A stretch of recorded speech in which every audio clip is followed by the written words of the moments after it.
नमस्कार and welcome to career study academy. मैं हूं मयंक लव। अब जो हम देख रहे हैं वो यह है कि पाकिस्तान की सेना अब वर्दीधारी सैनिकों का एक संगठित बल कम और चलता फिरता कब्रिस्तान ज्यादा नजर आने लगी है। ये बातें कहनी नहीं चाहिए, लेकिन सच्चाई यही है।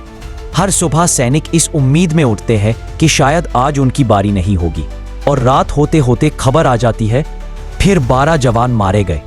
लेकिन ये शहादत अब देश की रक्षा में नहीं, बल्कि अपनी ही सरकार की नाकामी और सैन्य नेतृत्व की लाचारी के नीचे दबकर हो रही है। साल 2024 पाकिस्तान की सेना के इतिहास में शायद सबसे भयावह साल बन चुका है। अफसरों के लिए तो यह सिर्फ एक आंकड़ा है कि अब तक 2000 से 3000 सैनिक और पुलिसकर्मी मारे जा चुके हैं। यह संख्या पाकिस्तान की लोकल मीडिया जैसे डॉन, दी एक्सप्रेस ट्रिब्यून, पाक ऑब्जर्वर की रिपोर्ट्स में मेल भी खाती है। लेकिन हकीकत यह है कि जमीन पर हालात इससे भी ज्यादा खतरनाक है। बलूचिस्तान लिबरेशन आर्मी और बलूचिस्तान लिबरेशन फ्रंट अब हर हफ्ते दर्जनों सैनिकों को इस तरह मार रहे हैं जैसे कोई मंथली टारगेट पूरा कर रहे हो। न स्ट्रैटेजी बची है, न मोरल, अब सिर्फ फ्रस्ट्रेशन बची है और बॉडीज।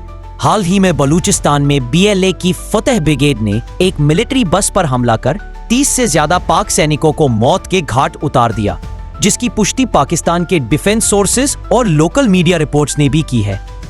वहीं फरवरी 2024 में BLF ने सिर्फ 72 घंटे में 84 कोऑर्डिनेटेड अटैक्स किए, जिनमें 60 से अधिक पाकिस्तानी जवान मारे गए। सवाल उठता है, जब आर्मी ही अब दुश्मनों की हिट लिस्ट में सबसे ऊपर है तो आम जनता भरोसा किस पर करे? इसी साल मार्च में बलूच मिलिटेंट्स ने एक पाकिस्तानी ट्रेन को हाईजैक कर 214 सैनिकों को मारने का क्लेम किया था। ISPR, जो पाक सेना की मीडिया विंग है, ने इसे तुरंत खारिज कर दिया। लेकिन ग्राउंड लेवल विजुअल्स और लोकल रिपोर्ट्स बताती हैं कि अटैक्स हुए, लाइव्स लॉस्ट हुई और रिस्पॉन्स में सिर्फ साइलेंस मिली। तो क्या अब पाकिस्तान आर्मी इतनी इंटिमिडेटेड हो चुकी है कि अपनी मौत का अनाउंसमेंट भी छिपाने लगी है? और ये सिर्फ बलूच नहीं, TTP यानी तहरीक-ए-तालिबान पाकिस्तान, जो 2021 के बाद से और भी एग्रेसिव हो चुका है, वो हर हफ्ते पाकिस्तान की सिक्योरिटी चेक पॉइंट्स पर ऐसे हमले कर रहा है जैसे किसी मंथली सब्सक्रिप्शन पर हो। अफगानिस्तान से सटे खैबर पख्तूनख्वा, वजीरिस्तान और बजौर जैसे इलाकों में पाकिस्तानी सेना के कॉन्वॉयज चलाना अब एक सुइसाइडल मिशन बन चुका है। तो क्या अब पाकिस्तान में एक सोल्जर की जॉब का मतलब सिर्फ अपनी मौत का काउंटडाउन है? अब हालात ये हैं कि अगर किसी हमले में सिर्फ 7-8 सैनिक मारे जाएं, तो वो न्यूज़ तक नहीं बनती, क्योंकि पाकिस्तानी मीडिया को अब लो कैजुअलिटी अटैक्स न्यूज़वर्दी नहीं लगते। क्या कोई नेशन अपनी आर्मी को इस नज़र से देखता है? सरप्राइजिंगली मार्च 2024 में एक रिपोर्ट आई जिसमें दावा किया गया कि लगभग 25,500 पाकिस्तानी सैनिक बलूच इंसर्जेंसी से डरकर आर्मी छोड़ चुके हैं और विदेशों में असाइलम ले चुके हैं। भले ही पाकिस्तान की गवर्नमेंट ने इस आंकड़े को डिनाई किया हो, टर्किश मीडिया आउटलेट्स ने इसकी कंफर्मेशन दी कि सोल्जर्स मास रेजिग्नेशन दे रहे हैं। तो सवाल ये उठता है, जब खुद सोल्जर्स ही अब कंट्री को डिफेंड नहीं करना चाहते हैं, तो क्या ये फोर्स अब सिर्फ नेम ओनली आर्मी बन चुकी है? ऊपर से नई रिक्रूटमेंट्स भी लगभग बंद हो चुकी है। ISI और आर्मी की रिटेंशन कैंपेन्स बुरी तरह फेल हो चुकी है और रिक्रूटमेंट ड्राइव्स में जगह जगह वैकेंसीज खाली रह जाती हैं। Why? क्योंकि आज का पाकिस्तानी यूथ समझ चुका है कि आर्मी अब सिर्फ एक जॉब नहीं, बल्कि स्ट्रेट अप डेथ कॉन्ट्रैक्ट है। ऑपरेशन सिंदूर के बाद जो बचा खुचा रिस्पेक्ट था, वो भी डस्ट बन चुका है। जब इंडिया ने POK में घुसकर पाकिस्तानी एयर बेसिस को डिस्ट्रॉय किया, 64 सोल्जर्स को एलिमिनेट किया और पूरी पाकिस्तानी आर्मी को ग्लोबल स्टेज पर नीस पर ला दिया, तब उस आर्मी की हालत किसी ऐसे स्कूल किड जैसी थी जिसने गलती के बाद चुपचाप माफी मांग ली हो। ISPR ने पहले तो फॉल्स नैरेटिव फैलाया कि कोई नुकसान नहीं हुआ, फिर धीरे धीरे एक्सेप्ट किया कि कुछ बेसिस डैमेज्ड हुए हैं। लेकिन इंडिया सैटेलाइट इमेजरी और इंडिपेंडेंट रिपोर्ट्स ने क्लियर कर दिया कि पाकिस्तान की रेडार्स, एयर बेसेस और ऑपरेशनल यूनिट्स बुरी तरह क्रम्बल कर चुकी है। और सबसे बड़ी इंसल्ट ये रही कि पाकिस्तान ने क्वाइटली सीजफायर के लिए प्लीड किया। तो अब सवाल ये है, क्या यही वो सुपर पावर आर्मी है जो खुद को इस्लामिक वर्ल्ड का सेवियर समझती रही है?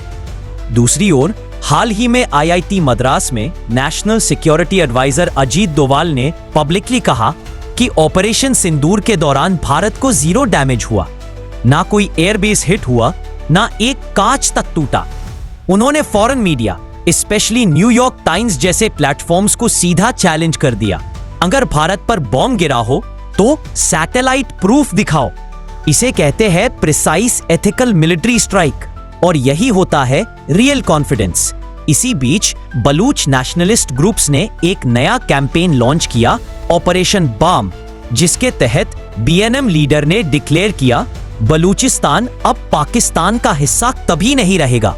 अब हालात ऐसे हैं कि पाकिस्तान के आम लोग अपनी ही आर्मी को देखकर अब्यूसिव स्लोगन्स लगा रहे हैं।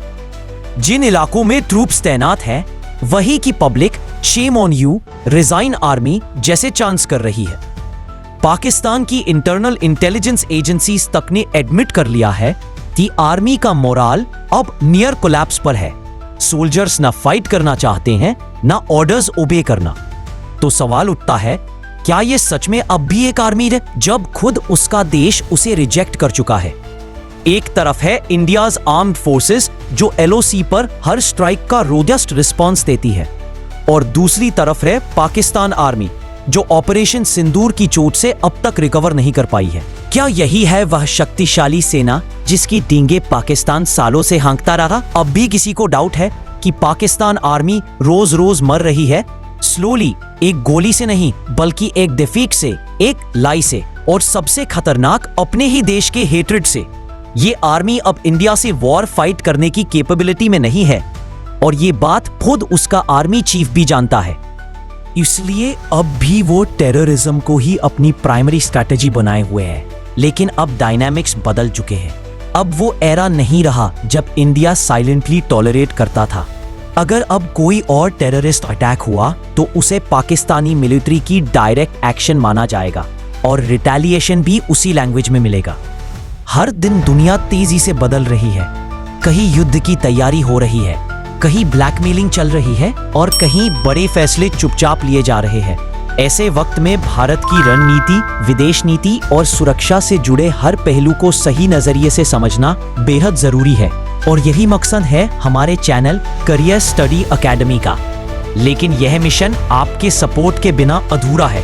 अगर आप चाहते हैं कि हर बड़ा जियोपॉलिटिकल अपडेट साफ, सटीक और समय पर आप तक पहुंचे, तो चैनल को सब्सक्राइब करें और बेल आइकन जरूर दबाएं।